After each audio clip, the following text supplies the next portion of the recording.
Buenas, profe, buenas clase, bienvenidos a mi video final de redes de computadoras. Yo soy Agus Villanabón, de tercero segunda del ciclo superior de computación. Y sin nada más que decir, comenzamos. No sin antes aclarar que los temas que voy a estar desarrollando van a ser, primero, qué es una red, su infraestructura, sus componentes, sus tipologías y sus topologías.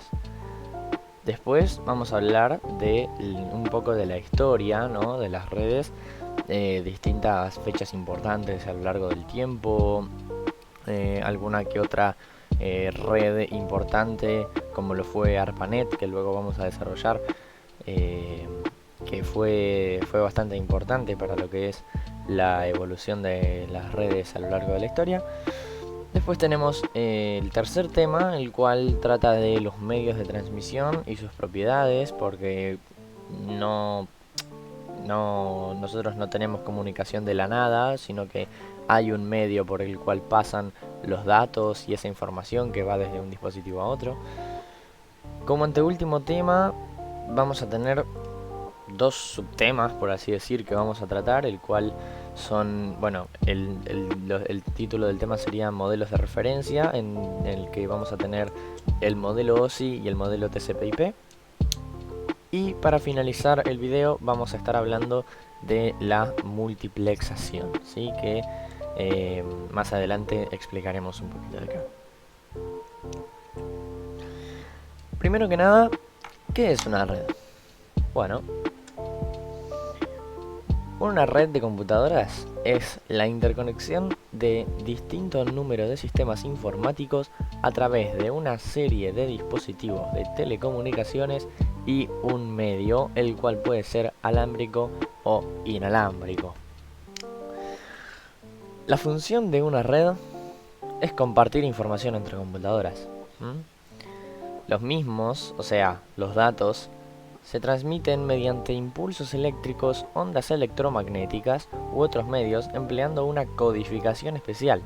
Estos datos tienen que estar protegidos. Para ello, el sistema traduce a un mismo idioma los procesos de las distintas computadoras a través de una serie de estándares de telecomunicación. Las redes de computadoras no son distintas en su lógica de intercambio de otros procesos comunicativos, o sea, poseen un emisor, un receptor y un mensaje, un medio a través del cual transmitir el mensaje y una serie de códigos o protocolos para garantizar su correcta comprensión.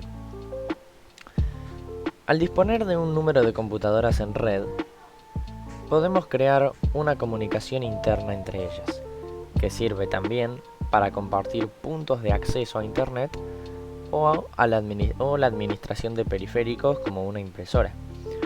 Además, permite el rápido envío de datos y archivos sin necesidad de emplear dispositivos de almacenamiento secundario como lo es un disco o un pendrive. Ahora, ¿cómo está compuesta una red? Bueno, como dijimos, dentro de la composición de la red tenemos a un emisor, a un receptor y tenemos varios agentes intermedios que intervienen en la trayectoria de los mensajes.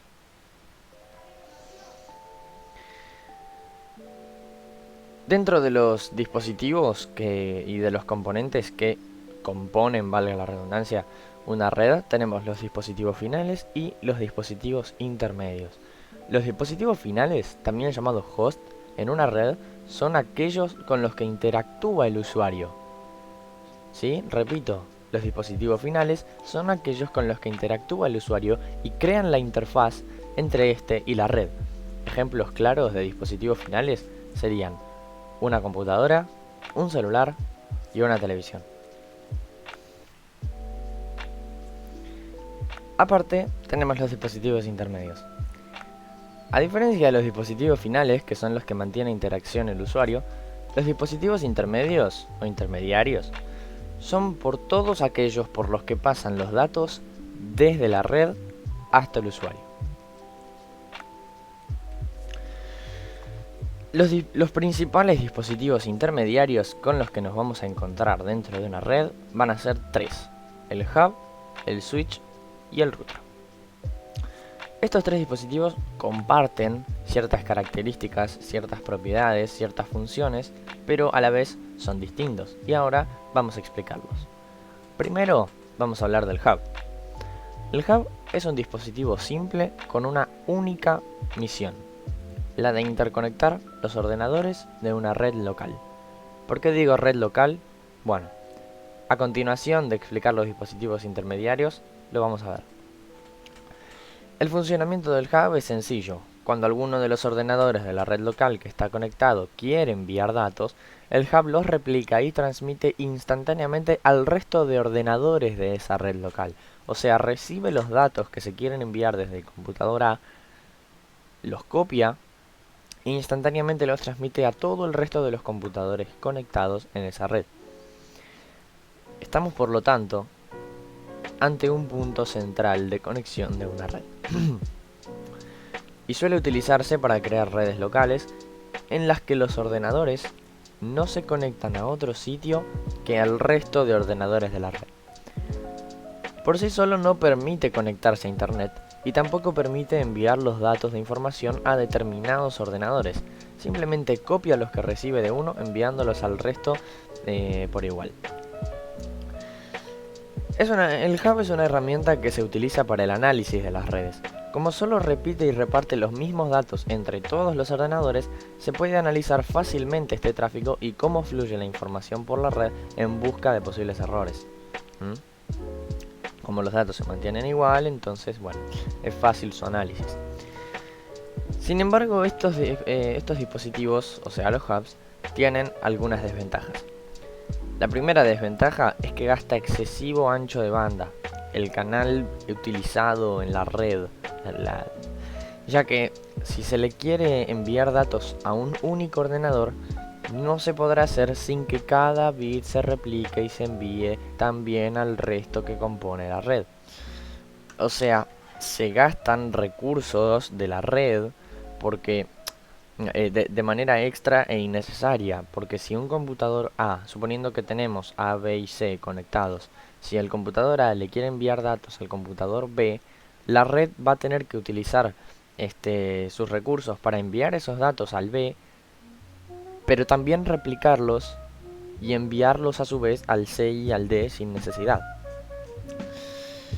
Además de todo esto, mientras se realiza esta transmisión, ningún otro equipo puede enviar otra señal hasta que termine. Después vamos a tener al router. El router o enrutador de datos cumple la función de interconectar varios dispositivos dentro de una red de un mismo tipo, también como el hub, pero tiene una tecnología distintiva. La tecnología del router le permite identificar cuál es la mejor ruta para enviar los datos al nodo o host destino, ¿sí? O sea, el hub envía los datos a todos, pero el router no solo que envía los datos a quien se quiere enviar los datos de manera específica sin enviarle al resto de manera innecesaria, sino que lo hace por el mejor camino. A diferencia del switch. El switch es un dispositivo que interconecta nodos y hosts, creando así lo que sería la red local, pero a diferencia del router, el switch no posee lo que sería lo que se denomina la identificación inteligente, por lo que solo transmite los datos teniendo en cuenta la dirección determinada del host destino, la cual se indica dentro de lo que es el propio paquete de información enviado. Acá tenemos una imagen, unas imágenes que lo grafican y lo ejemplifican muy bien. Siendo el hub la imagen izquierda, vemos que llega el dato al dispositivo y se envían esos mismos datos de manera igual a todas las computadoras conectadas. Después tenemos el switch, que solamente recibe los datos que son para la computadora A y se los envía única y exclusivamente a la computadora A. Y después tenemos el router, el cual posee la identificación inteligente y le envía el dato respectivo a cada computadora por el mejor camino. Pasando a hablar de lo que mencionamos antes, que son las infraestructuras. Bueno, las redes de computadoras van a tener varias clasificaciones, ¿sí? Y una de estas clasificaciones es según su tamaño. Otra clasificación puede ser según su tipo de transmisión y otra los medios de transmisión utilizados. Según su tamaño, las clasificaciones que utilizamos son WAN, LAN, PAN y CAN. En inglés sus siglas significan Local Area Network, Wide Area Network, Personal Area Network o Campus Area Network respectivamente. Según el tipo de transmisión vamos a tener simplex, half duplex o semiduplex y full duplex. Y según su medio de transmisión pueden ser cableadas o pueden ser inalámbricas, como dijimos anteriormente. Ahora vamos a especificar cuáles serían todos estos tipos de datos. Todas estas clasificaciones. Cuando hablamos de lo que es una red local o cuando hablamos de lo que es una red LAN, hacemos referencia a una red informática cuyo alcance se limita a un espacio físico reducido. Esto puede ser como una casa, un departamento o a lo sumo un edificio. A través de una red LAN pueden compartirse recursos entre varias computadoras y aparatos informáticos, como son periféricos, información almacenada en el servidor o dentro de las propias computadoras conectadas, e incluso puntos de acceso a la internet. Dentro de una red LAN vamos a tener, por ejemplo, computadoras, switch y el router. Es la típica que vamos a tener nosotros en nuestras casas. Y aparte de eso vamos a tener la red WAN, que significa Wide Area Network, o en castellano red de área extensa. La red de área extensa es aquella que abarca una gran superficie del planeta o un terreno muy amplio, capaz de hasta conectarse entre ciudades. Se conocen también las redes WAN por ser aquellas las que permiten las conexiones entre varias redes LAN. ¿Cuál es el ejemplo claro de una red WAN? O sea, una red que interconecte muchas redes. El propio Internet. El propio Internet es la red WAN por definición a nivel mundial, que hasta incluso interconecta varias redes WAN. Y después tenemos de manera menos común lo que son las redes personales y las redes de área de campus. Las redes PAN son un estándar de red para la comunicación entre dispositivos cercanos al punto de acceso. ¿Cuál es el claro ejemplo de una red PAN? Bueno, Bluetooth. Bluetooth interconecta dispositivos para la transmisión de información con un alcance de unos pocos metros y es para uso personal. Y por último tenemos CAN o Campus Area Network. Una red de área de campus es una red informática formada por una interconexión de redes de área local dentro de un área geográfica limitada. Las redes CAN básicamente son una red WAN, ya que interconectan las redes LAN, pero no con un área tan extensa como para abarcar dos distintas ciudades. Haciendo un pequeño paréntesis y antes de pasar a hablar lo que sería según el medio de transmisión o las tipologías o las topologías, quería hablar un poco de las redes convergentes. Los avances en la tecnología nos permiten consolidar estos tipos de redes diferentes que antes mencionamos en una plataforma conocida como red convergente. A diferencia de las redes dedicadas, las redes convergentes pueden transmitir voz, streams de video, texto y gráficos entre distintos tipos de dispositivos utilizando el mismo canal de comunicación y la misma estructura de red. Las plataformas de comunicación anteriormente individuales y diferentes se unieron en una plataforma común.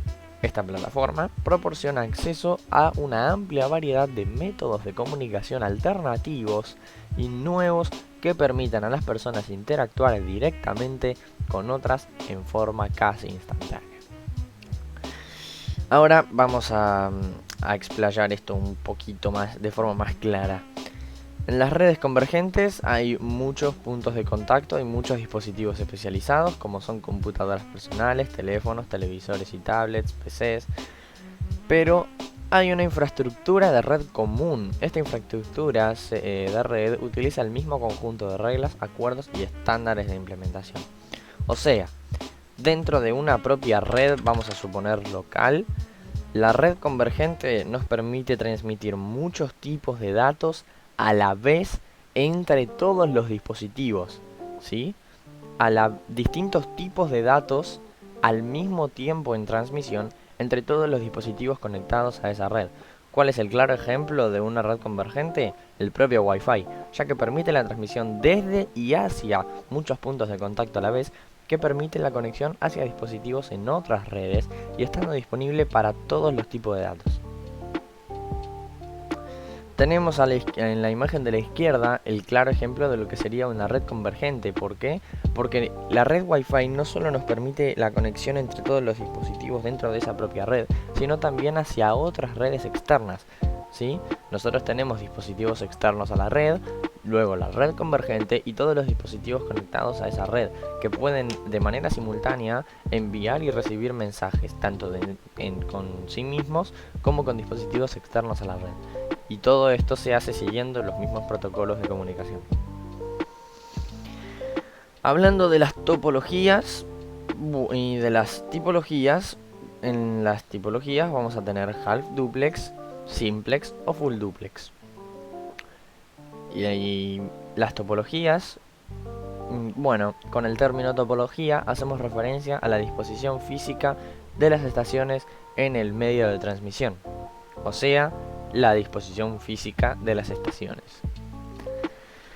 Y vamos a tener tres tipos de topologías principales. Estas son punto a punto o peer-to-peer en inglés, que se basa de dos estaciones, estación A y estación B, estación terminal y computador o dos computadoras. Sí, pero es solamente un punto A y un punto B. Vamos a tener las redes multipunto, que las redes multipunto son las típicas de redes de área local, en la cual tenemos una estación principal y un conjunto de terminales. Y por último, la última topología de la que vamos a hablar va a ser la red basada en servidor. La red basada en servidor puede tener uno o más servidores, dependiendo del volumen de tráfico, o sea, si son muchísimos datos o si son pocos datos. El número de periféricos también se tiene en cuenta, entre otros factores.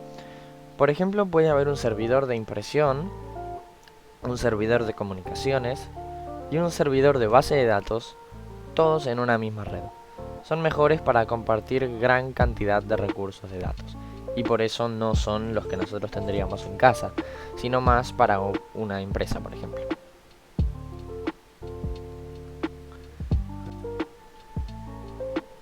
También tenemos los tipos de conexiones. Tenemos la conexión en anillo, la conexión en bus y la conexión en estrella dentro de una misma red.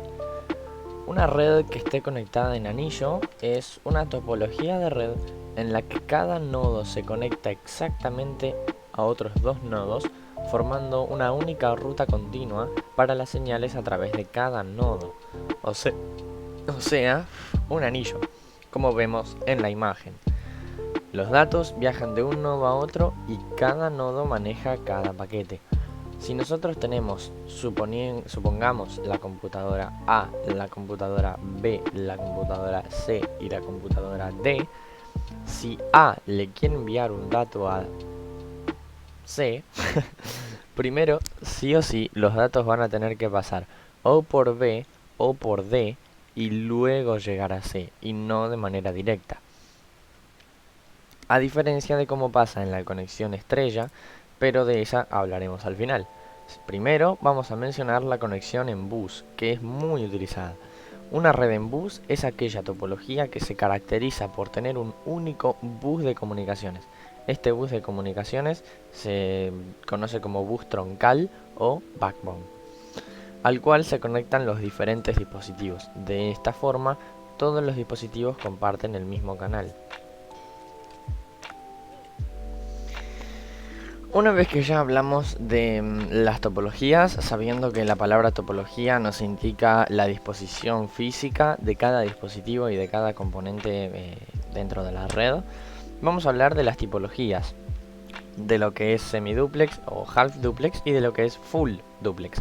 Semiduplex nos indica que entre dispositivos se puede transmitir desde ambas estaciones, pero una a la vez. Un ejemplo es un puente con un solo carril con circulación en ambos sentidos, o sea que puede pasar solamente un auto a la vez o un puente para autos, entonces un auto puede pasar a la vez, pero se puede transcurrir en ambos sentidos. Sin embargo tenemos full duplex, que es como full duplex, o sea que se puede enviar y recibir datos simultáneamente entre dos estaciones distintas, pero a la vez. Comparando con el ejemplo anterior, es un puente con dos carriles con circulación en ambos sentidos. Obviamente es mucho más eficiente.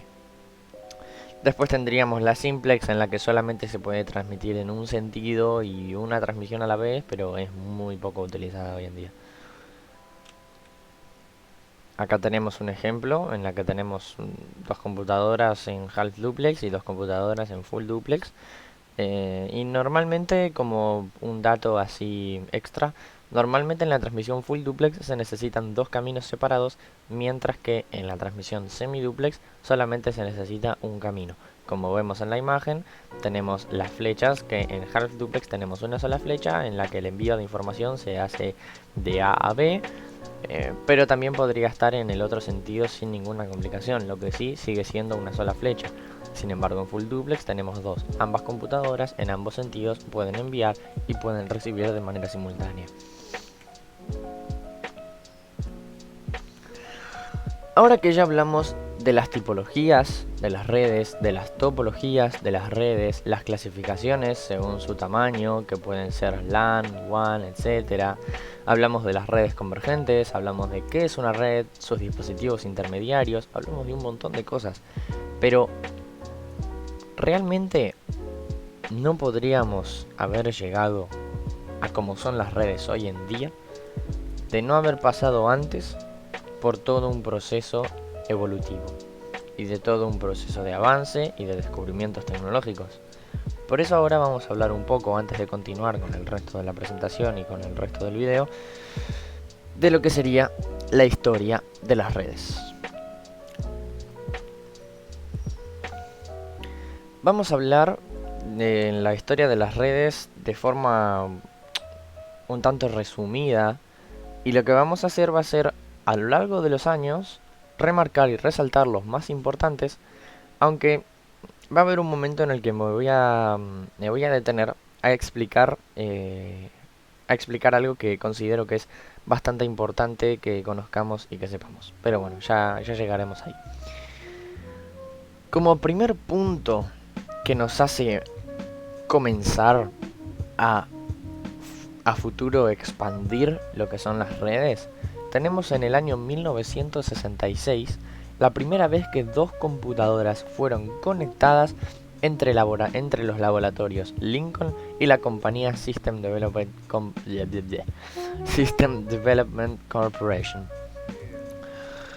Hasta el momento, las computadoras se habían utilizado solamente de manera local, hasta que en el 66 esas dos computadoras, que no son como las personales que tenemos hoy en día, sino que eran computadoras mucho más grandes y mucho más aparatosas. Por eso está mencionando nuestro dato que tenemos la computadora conectada entre los laboratorios Lincoln y una compañía entera, porque son computadoras gigantes que no son como las computadoras que tenemos hoy en día, a tamaño muchísimo más reducido. Por eso fue un hito lograr haberlas conectado. En el año siguiente, en el 1967, Lawrence G. Roberts presenta el primer plan para crear ARPANET. ¿Qué es ARPANET? Lo vamos a explicar a continuación. A partir de los años 60, como dijimos, surge ARPA.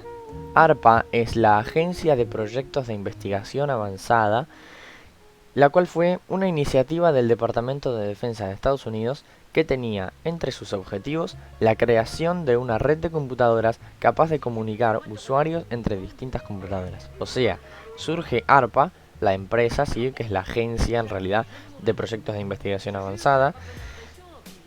¿Y por qué surge esta empresa? Porque el DoD, o Department of Defense de Estados Unidos, estaba pensando y tenía planeado hacer una conexión entre un punto del país y otro punto que sea completamente lejano y poder realizar esta transmisión de información. Lo estaba buscando entre otras razones por situaciones político-económicas que estaba atravesando el mundo en ese momento. Por eso en el año 1962 se creó un programa de investigación computacional bajo la dirección de John Lee Glider. John Lee Glider, una persona muy importante en lo que es la historia de la computación y un científico del MIT, que fue pionero junto a Joseph C.R. Licklider en lo que es el concepto de la red galáctica. Al mismo tiempo, los investigadores Leonard Kleinrock del MIT también, el Laboratorio de Física del Reino Unido y Paul Baran de la Rand Corporation trabajaban en distintos proyectos que también buscaban un nuevo método de comunicación informatizado y seguro. Estas iniciativas fueron desarrollándose en paralelo hasta que en 1968 ARPA puso en común los tres proyectos para implementar una red de computadoras que comunicara diferentes instituciones académicas y estatales. O sea, el Departamento de Defensa de Estados Unidos tenía entre los distintos objetivos crear la creación de una red de computadoras capaz de comunicar usuarios en distintas computadoras y entre distintas partes del mundo. Y desde el MIT, ciertos científicos y ciertos investigadores estuvieron trabajando en los conceptos de lo que sería una gran red y la comunicación entre esas computadoras, ¿no? Y en el 68, ARPA encontró estas distintas investigaciones y estos distintos proyectos y los encaminó hacia lo que sería, en un inicio, ¿sí? En un inicio, la comunicación entre instituciones académicas y estatales, como lo son la UCLA, que sería el nodo 1, que después tendríamos el nodo 2, que sería el Stanford Research Institute, el nodo 3, la Universidad de California, y el nodo 4, la Universidad de Utah. En estos años fue ahí en el 69 exactamente. ¿Por qué? Porque en el 68 se comenzó la generalización de estos proyectos y en el 69 se logró. En el año 69 fue cuando realmente se estableció la primera conexión de ARPANET, la red creada por ARPA entre estos cuatro nodos o instituciones académicas. Al siguiente año, en el año 1970, la Universidad de Hawái desarrolló la primera red conmutada. En el año 1972, Ray Tomlinson adapta el programa en el que estaba trabajando de correo electrónico para poder, para ARPANET. O sea que en el año 1972 se comienza a utilizar un servicio de mensajería a través de esa red específica para instituciones académicas, ¿sí? Para enviar información y poder recibirla entre esos distintos puntos. En el año siguiente, en el 73, ARPANET hace su primera conexión internacional con el University College of London. O sea que en el año 1973 ya tenemos a Estados Unidos y Londres conectados mediante la misma red, que sigue siendo ARPANET hasta ese momento. En el 1974, Vinton Cerf y Robert Kahn, dos personas muy importantes que se conocen como los padres de la Internet, publican a Protocol for Packet Network Intercommunication, el cual especifica la arquitectura, que fue un libro, porque ahí solamente puse que lo publican, pero publicaron ese libro, y en ese libro se habla, entre otras cosas, cómo es la arquitectura de un programa de control de transmisión. A esto se lo conoció como el protocolo TCP. Vinton Cerf y Robert Kahn fueron los responsables de crear el protocolo TCP/IP, del cual vamos a hablar más adelante, pero estos protocolos fueron el estándar y son el estándar hoy en día para la comunicación entre todos los entre todas las redes. En el 83, DCA y DARPA, dos instituciones que, ARPA pasó a ser DARPA, establecen el TCP y el IP y los conjuntan. Y en el 88, Robert Morris envía un gusano a través de la red, afectando a... este dato lo voy a saltear porque es irrelevante. Y para finalizar nuestra línea de tiempo tenemos el año 1991, 1993 y 1994. En el primer año el CERN desarrolla lo que sería la WWW o World Wide Web, o la gran red extensa a nivel mundial. Y Tim Berners-Lee crea el lenguaje Hypertext Markup Language o HTML. HTML es un lenguaje que hasta hoy en día es utilizado para la manipulación de de distintos, bueno, de páginas dentro de la www. En el año 93 la NCSA crea el Mosaic, que es el primer navegador gráfico. NCSA son las siglas en inglés de National Center for Supercomputing Applications. En el 1994 Jerry Yang y David Filo crean Yet Another Hierarchical Officious Oracle, o sea, Yahoo, y ahí se instancia el primer gran servicio de correo electrónico a nivel mundial. Después de este pequeño pantallazo y de esta pequeña vista de evolución de las redes, vamos a hablar de los medios de transmisión que mencionábamos en un principio. Nosotros tenemos una computadora A y tenemos una computadora B, y los datos no vuelan por el aire y mágicamente llegan hacia su destino porque sí, sino que tenemos un medio de transmisión para estos datos. Bien, previamente mencionamos las redes cableadas y las redes inalámbricas. Una red cableada, ya de una vez damos la definición. Una red cableada es aquella que transmite sus datos mediante un medio físico, o sea, mediante un cable. Estos cables pueden ser tres distintos: el coaxial, el par trenzado, que es el más utilizado en las redes LAN, y la fibra óptica. Y bueno, antes de comenzar a hablar sobre lo que son los medios de transmisión, quería aclarar previamente que vamos a tener dos tipos de señales distintas en lo que es esa transmisión: la señal analógica y la señal digital. Analógico quiere decir que la información o la señal, para pasar de un valor a otro, pasa por todos los valores intermedios, o sea que es continua. La señal digital, en cambio, va a saltos, o sea que pasa de un valor al siguiente sin poder tomar valores intermedios.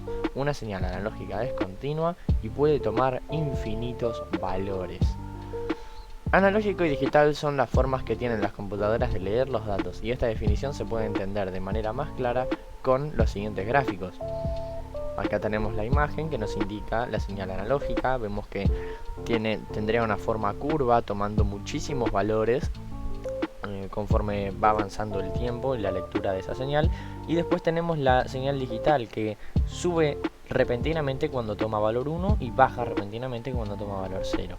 ¿Sí? Tenemos 1, 0, 1, 0 y no hay valores intermedios. Ahora sí, hablando de los cables en las redes cableadas, tenemos primero que nada al par trenzado. Este es el medio guiado más conocido, principalmente por ser el más usado y económico, con la característica de poseer poco rango.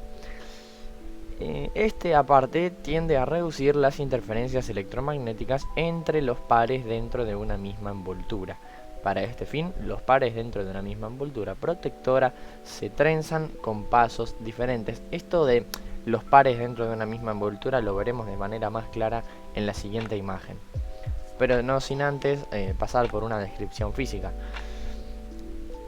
Este consiste en dos cables de cobre entrecruzados en forma de espiral, embutidos en un aislante, un blindaje trenzado y una envoltura protectora, como veremos en la siguiente imagen. ¿Sí? Acá tenemos un ejemplo del par trenzado.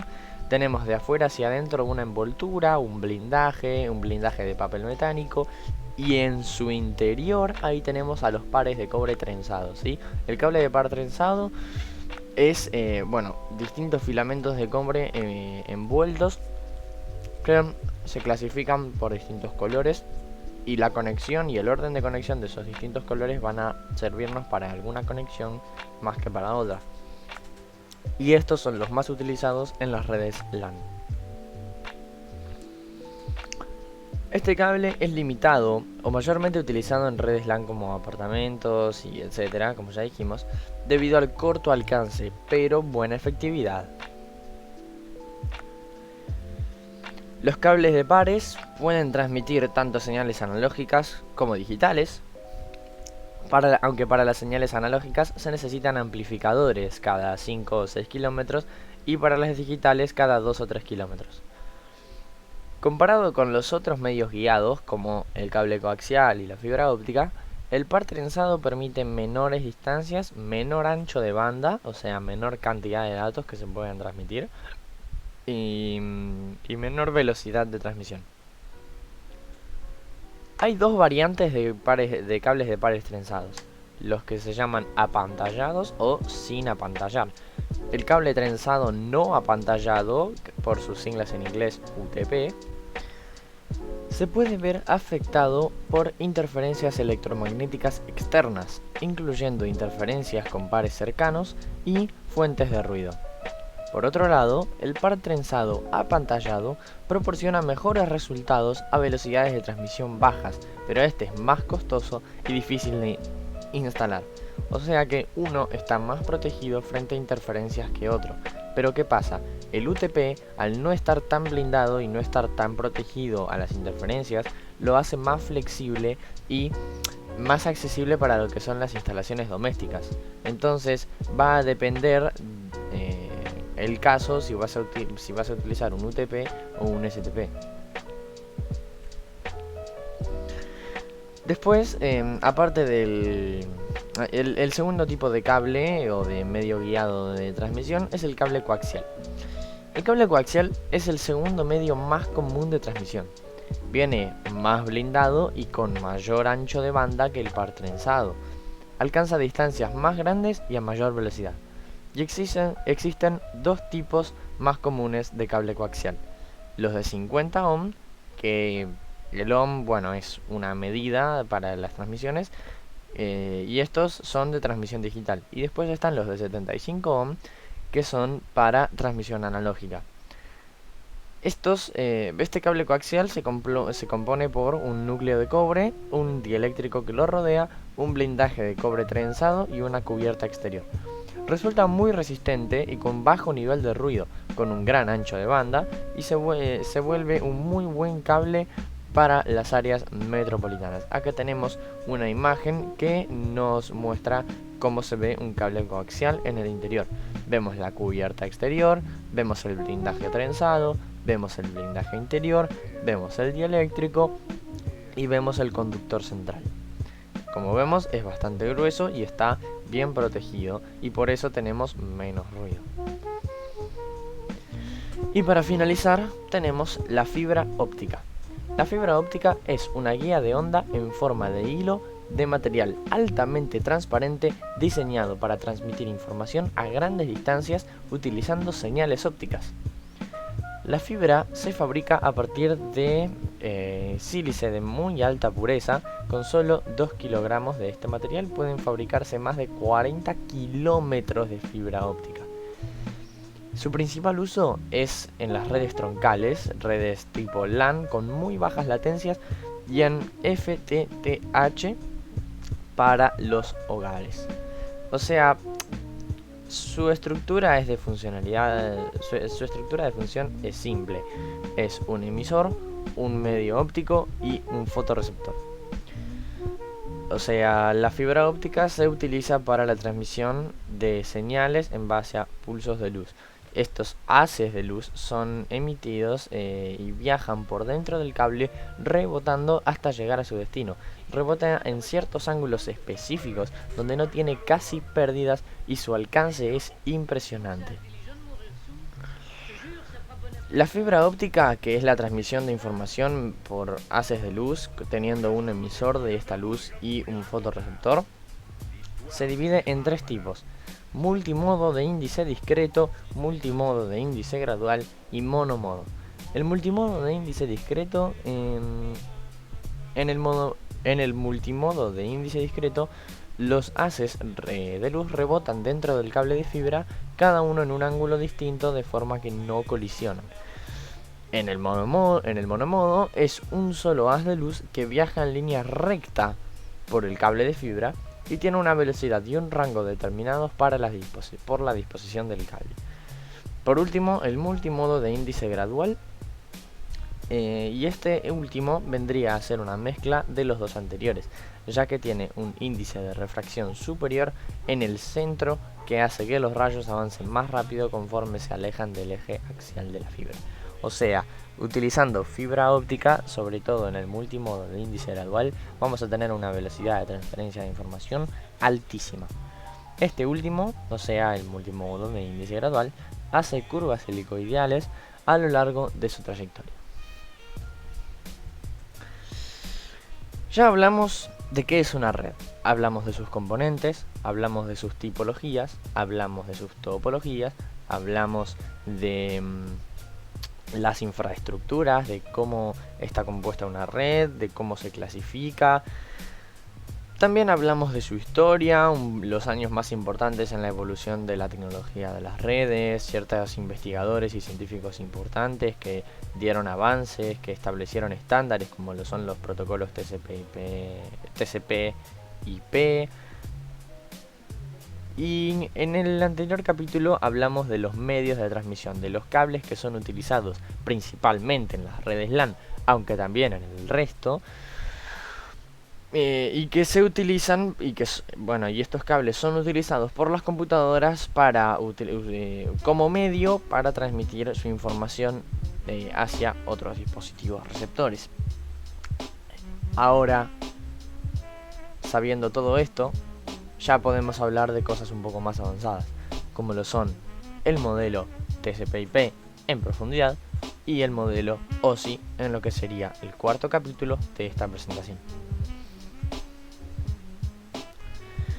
El modelo OSI o Open Systems Interconnection, modelo de interconexión de sistemas abiertos en inglés, se ocupa de la conexión de sistemas abiertos a la comunicación con otros sistemas.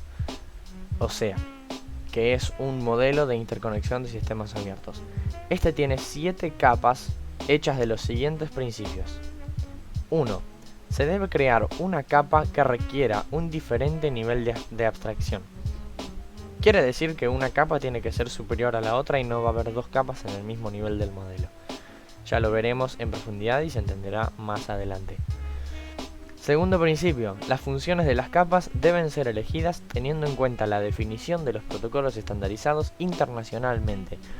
Esto quiere decir que no se puede crear una capa que siga características que no sean aplicables en otro contexto internacional. Tercer principio, es necesario elegir los límites de las capas de modo que se minimice el flujo de información a través de las interfaces. Tiene que ser de la forma más eficaz y eficiente posible, ¿sí? En la cantidad de flujo de información para poder evitar sobrecargas. Y cuarto principio, la cantidad de capas debe ser suficiente como para no tener que agrupar funciones distintas en la misma capa. Además, debe ser lo bastante pequeña como para que la arquitectura no se vuelva difícil de manejar. Creo que no hace falta explicar este principio. Las capas del modelo son 7 y son de la más cercana al hardware y a lo físico hasta la de mayor nivel.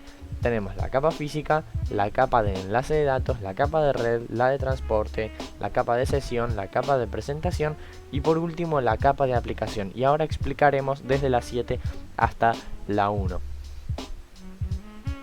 Pero primero vamos a hablar de lo que sería una descripción más amplia de este modelo. El modelo de referencia OSI es el modelo principal para las comunicaciones por red. Aunque existen otros modelos, en la actualidad la mayoría de los fabricantes de redes relacionan sus productos con el modelo de referencia OSI, especialmente cuando desean enseñar a los usuarios cómo utilizar sus productos. Los fabricantes consideran que es la mejor herramienta disponible para enseñar cómo enviar y recibir datos a través de una red. El modelo de referencia OSI permite que los usuarios vean las funciones de red que se producen en cada capa. Más importante aún, el modelo de referencia es un marco que se puede utilizar para comprender cómo viaja la información a través de una red. Además, puede usar el modelo de referencia OSI para visualizar cómo la información o los paquetes de datos viajan desde los programas de aplicación, por ejemplo una hoja de cálculo o documentos, a través de un medio de red, por ejemplo cables, hasta otro programa de aplicación ubicado en otro computador de la red, aun cuando el transmisor y el receptor tengan distintos tipos de medios de red. Esto quiere decir que si nosotros comprendemos bien el modelo OSI, entonces vamos a poder comprender realmente de manera interna cuál es todo el procedimiento y todas las capas internas de la red por el que pasan los paquetes de datos dentro de la transmisión, y ese camino que se sigue desde que se nos envía, por ejemplo, un mensaje hasta que nosotros podemos llegar a leerlo. Hablando desde la del nivel más elevado de abstracción hasta la menor, comenzamos con la capa 7. La capa 7 o la capa de aplicación es la capa del modelo OSI más cercana al usuario. Suministra servicios de red a las aplicaciones del usuario. Difiere de las demás capas debido a que no proporciona servicios a ninguna otra capa OSI, sino solamente a aplicaciones que se encuentran fuera del modelo. Algunos ejemplos de aplicaciones son los programas de hojas de cálculo, de procesamiento de texto y los de las terminales bancarias. La capa de aplicación establece la disponibilidad de potenciales socios de comunicación, sincroniza y establece acuerdos sobre los procedimientos de recuperación de errores y control de la integridad de los datos. O sea, la capa 7 es la capa donde vamos a encontrar los programas y es la capa más cercana al usuario y se diferencia de las otras por no tener una comunicación directa. Ese sería el resumen. Si se desea recordar a la capa 7 en la menor cantidad de palabras posibles, entonces para tener un fácil recordatorio sobre lo que sería esta capa, podemos pensar en los navegadores de web. Ahora pasamos a la capa 6. La capa de presentación garantiza que la información que envía la capa de aplicación de un sistema pueda ser leída por la capa de aplicación de otro. Vamos de vuelta. La capa de presentación garantiza que la información que envía la capa de aplicación de un sistema pueda ser leída por la capa de aplicación de otro sistema. De ser necesario, la capa de presentación traduce entre varios formatos de datos utilizando un formato común. Creo que no hace falta explicar mucho más. La capa de sesión, como su nombre lo implica, la capa de sesión establece, administra y finaliza las sesiones entre dos hosts que se están comunicando. O sea, la capa de sesión proporciona sus servicios a la capa y la capa de presentación proporciona sus servicios a la capa de presentación. También sincroniza el diálogo entre las capas de presentación de los dos hosts y administra su intercambio de datos. Además de regular la sesión, la capa de sesión ofrece disposiciones para una eficiente transferencia de datos, clase de servicios y un registro de excepciones acerca de los problemas de la capa de sesión, presentación y aplicación. Quiere decir que el usuario tiene interacción directa con la capa 7, que sería la capa de las aplicaciones. Después, esos datos enviados y transmitidos desde la capa 7 pasan por la capa 6, que es la capa de presentación, y es la capa que permite que esos datos puedan ser interpretados de manera correcta por la capa de aplicación de otro sistema. Yendo más en profundidad, vamos a tener a la capa 5, que administra y se encarga de regular esta transferencia de datos de manera eficiente para que se pueda recibir de manera correcta por la capa de presentación del otro sistema. Modelo OSI capa 4, capa de transporte. La capa de transporte segmenta los datos originados en el host emisor y los reensambla en una corriente de datos dentro del sistema del host receptor. O sea que los encamina. El límite entre la capa de transporte y la capa de sesión puede imaginarse como el límite entre los protocolos de aplicación y los protocolos de flujo de datos, mientras que las capas de aplicación, presentación y sesión están relacionadas con asuntos de aplicaciones. Las cuatro capas inferiores se encargan del transporte de datos. La capa de transporte intenta suministrar un servicio de transporte de datos que aísla las capas superiores de los detalles de implementación del transporte, es decir, que mantiene los datos que recibe los datos sobre el transporte y sobre todo el encaminamiento y empaquetamiento de datos lejos del usuario para que no haya confusiones ni problemas, ¿sí? Específicamente, temas como la confiabilidad del transporte entre dos hosts es responsabilidad de la capa de transporte. Tiene que garantizar que este transporte de datos y que todo esto que pasó desde la capa 7 hasta la capa 5 se pueda encaminar de manera correcta. Al proporcionar un servicio de comunicaciones, la capa de transporte establece, mantiene y termina adecuadamente los circuitos virtuales.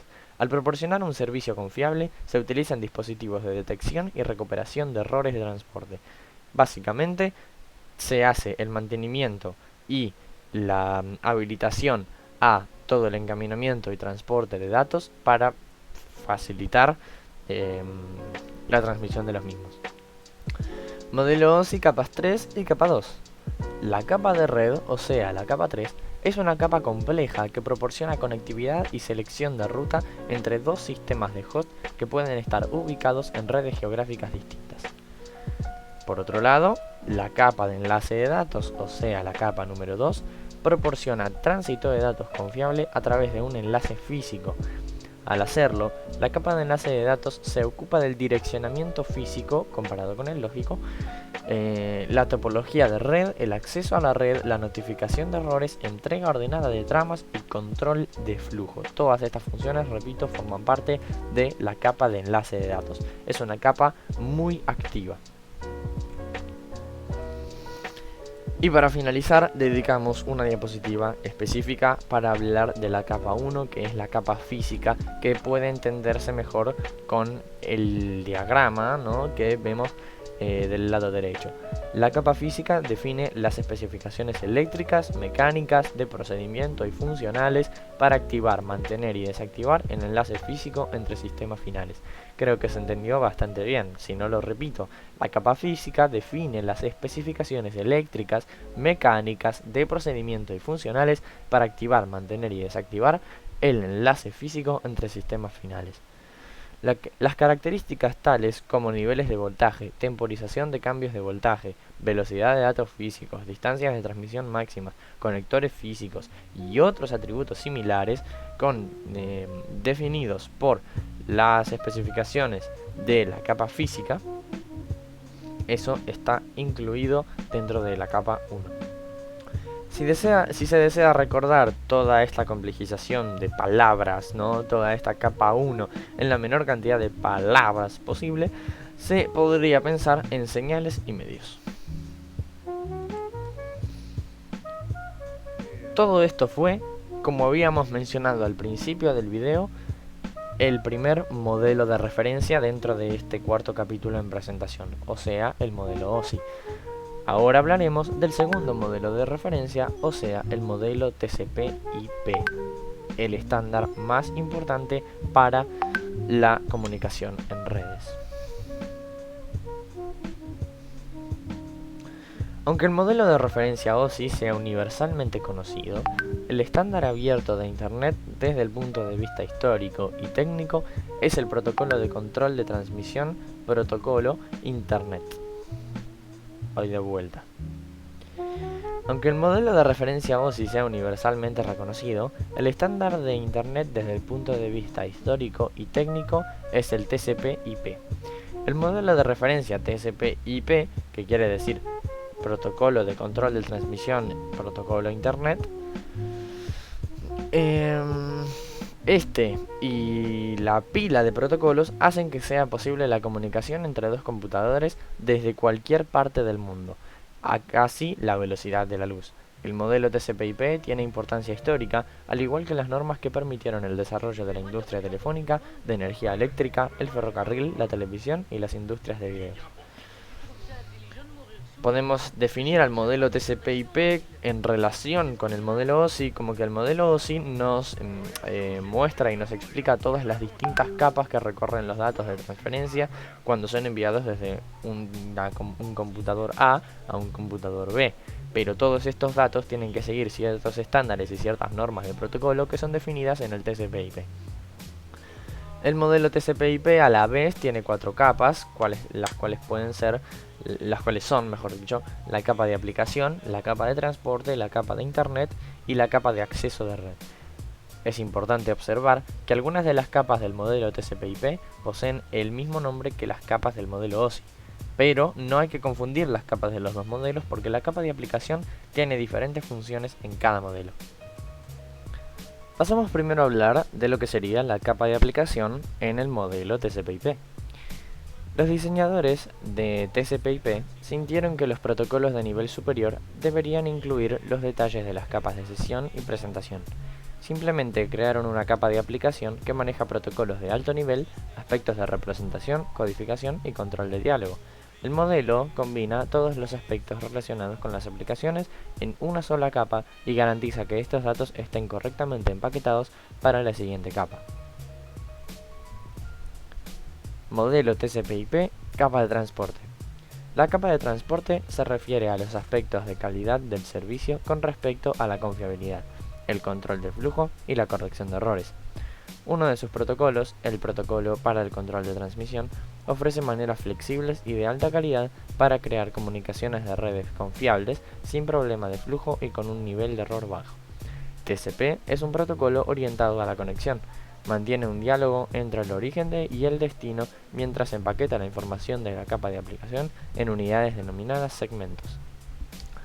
Orientado a la conexión no significa que el circuito exista entre los computadores que se están comunicando.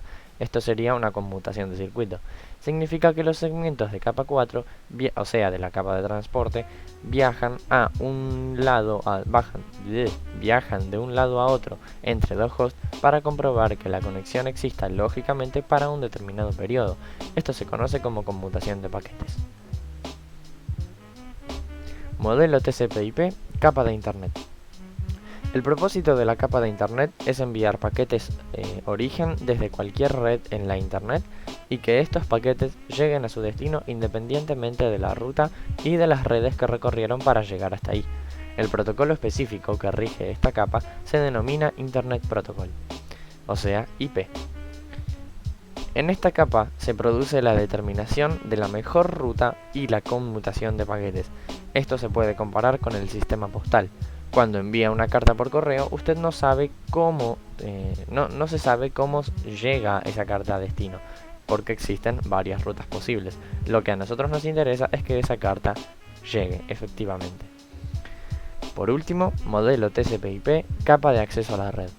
El nombre de esta capa es muy amplio y se presta a confusión. También se denomina capa de host a red. Es la capa que se ocupa de todos los aspectos que requieren un paquete IP para realizar realmente un enlace físico y luego realizar otro enlace físico. Esta capa incluye los detalles de tecnología LAN y WAN y todos los detalles de las capas físicas y de enlace de datos del modelo OSI. Ahora sí, al fin llegamos al final de la presentación. Bueno, al capítulo final, mejor dicho. ¿Qué capítulo sería este? El capítulo 5 de multiplexación. ¿Qué es la multiplexación? La multiplexación es la combinación de dos o más canales de información en un solo medio de transmisión usando un dispositivo llamado multiplexor, como vemos en la imagen. Multiplex es la transmisión simultánea de varios canales de información separados en el mismo circuito de comunicación sin interferirse entre sí. Multiplexación en telecomunicaciones. En las telecomunicaciones se usa la multiplexación para dividir las señales en el medio por el que van a viajar dentro del espectro electromagnético. De esta manera, para transmitir los canales de televisión por aire, vamos a tener un ancho de frecuencia X, el cual habrá que multiplexar para que entren la mayor cantidad posible de canales de televisión. O sea, en un solo medio de transmisión entran todos los canales de televisión que nosotros después vamos cambiando con el mando. Entonces se dividen los canales en un ancho de banda de 6 MHz en gran parte de Europa y Latinoamérica, mientras que en otros países o regiones el ancho de banda es de 8 MHz. Los objetivos de la multiplexación son principalmente dos. El primero, compartir la capacidad de transmisión de datos sobre un mismo enlace para aumentar la eficiencia. Y el segundo, minimizar la cantidad de líneas físicas requeridas y maximizar el uso del ancho de banda de los medios. Una vez entendemos a la definición de multiplexación y sus objetivos, podemos continuar con sus diferentes tipos. Los tipos de multiplexación son varios, entre esos la multiplexación por división de tiempo, por división de frecuencia, por división en código, por división de onda, estadística y la multiplexación en los protocolos de la capa de transporte en el modelo OSI. Multiplexación por división de tiempo. Esta es un medio de transmitir dos o más canales de información en el mismo circuito de comunicación, como se hace en la multiplexación, pero utilizando la técnica del tiempo compartido. En esta técnica se adapta bien a las señales binarias, que consisten en impulsos que representan un dígito binario 1 o 0. Estos impulsos pueden ser de muy corta duración y sin embargo son capaces de transportar la información deseada. Por tanto, muchos de ellos pueden comprimirse en el tiempo disponible de un canal digital. La señal original puede ser una onda analógica que se convierte en forma binaria para su transmisión, como las señales de voz de una red telefónica, o pueden estar ya en forma digital, como los de un equipo de datos o un ordenador. Luego tenemos la multiplexación por división de frecuencia. Esta se utiliza para transmitir varios canales de información simultáneamente en el mismo canal de comunicación, pero se diferencia de la de división por tiempo porque no utiliza modulación por impulsos. La diferencia entre los dos sistemas es esta. En MDF, cada canal ocupa continuamente una pequeña fracción del espectro de frecuencias transmitido. En MDT, cada canal ocupa todo el espectro de frecuencias durante una sola fracción de tiempo.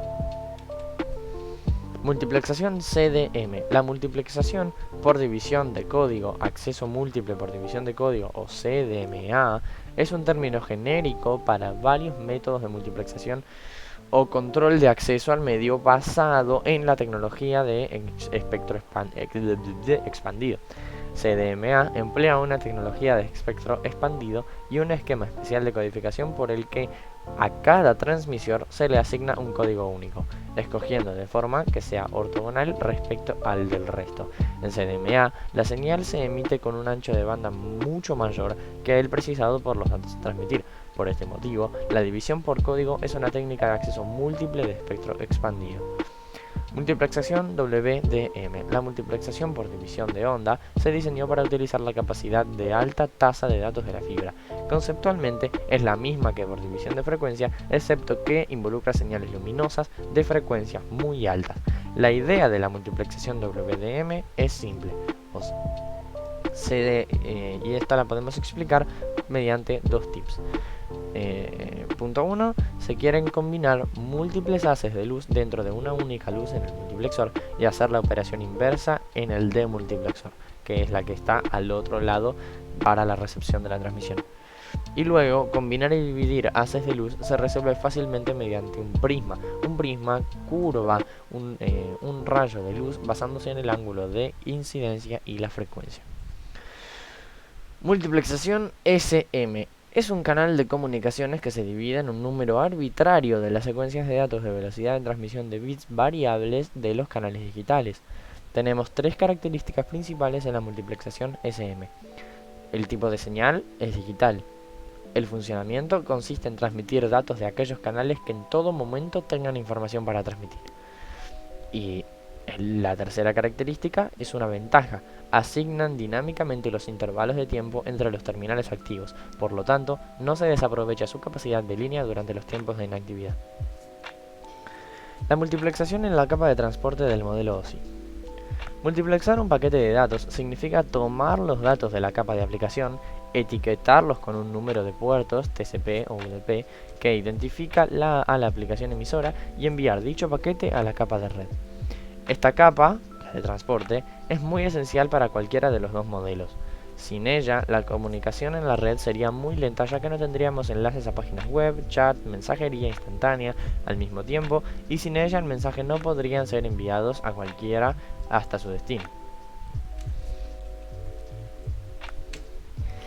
Y eso fue todo. Muchísimas gracias por ver el video. No sé por qué digo gracias, pero bueno, acá termina el video. Hablamos de qué es una red, de sus componentes, de la infraestructura, tipologías, topologías, medios de transmisión que utilizan, los cables, los medios guiados, el par trenzado, los tipos de par trenzado, hablamos de la historia de las redes, de los modelos de referencia importantes, cómo están compuestas las distintas capas que se siguen en la transmisión de datos de una red, todo el modelo OSI.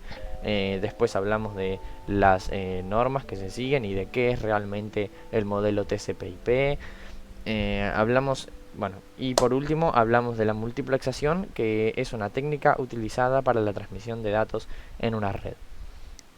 Así que bueno, muchísimas gracias y acá termina el video.